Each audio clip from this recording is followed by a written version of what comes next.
بركة، الله يبارك.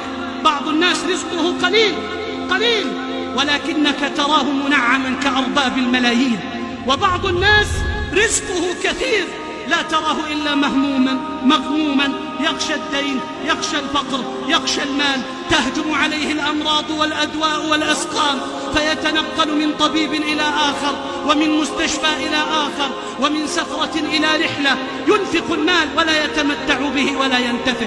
ليس الخير في الكثرة، إنما الخير في البركة، أن يؤتيك الله بركة في مالك وولدك. النبي صلى الله عليه وسلم، اسمع معي وتأمل، أين موطن البركة وأين هي البركة؟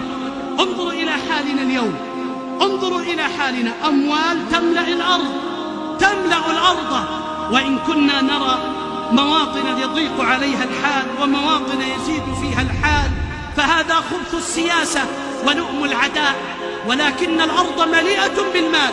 وانظر إلى الأحوال فكل يشتكي، فقير وغني، نزعت البركة. وانظر إلى الأعمار، فإن عمر ابن آدم كما يقول ابن القيم، إن عمر ابن آدم ما اغتنم في طاعة الله، فلو أن عبدا عاش 100 سنة وما استطاع أن يعبد ربه إلا في 20، قال ابن القيم فهذا عمره على الحقيقة 20 سنة. قال الله تعالى ولو أن أهل القرى آمنوا واتقوا، ولو أن أهل القرى آمنوا واتقوا لفتحنا عليهم بركات من السماء والأرض.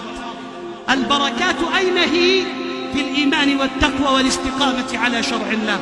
والله رأينا بأعيننا من إذا نظرت له قلت قليل اليد ضعيف الدخل، بالكاد يجد مالا عنده، ولكنك إذا جالسته ترى بين يديه وجنبيه الدنيا كلها، وكأنه حاز ملك الملوك ومال الأغنياء وسعة السعة، وكأنه لا يشكو شيئا ولا ضيقا ولا فقرا ولا حاجة. لما؟ ولو أن أهل القرى آمنوا واتقوا لفتحنا عليهم بركات. أيها الأحبة، أخبرنا النبي صلى الله عليه وسلم في آخر الزمان بعد ظهور الدجال وبعد قتله ينتشر العدل في الأرض، ينشره المهدي عليه رضوان الله، ينشر العدل في الأرض.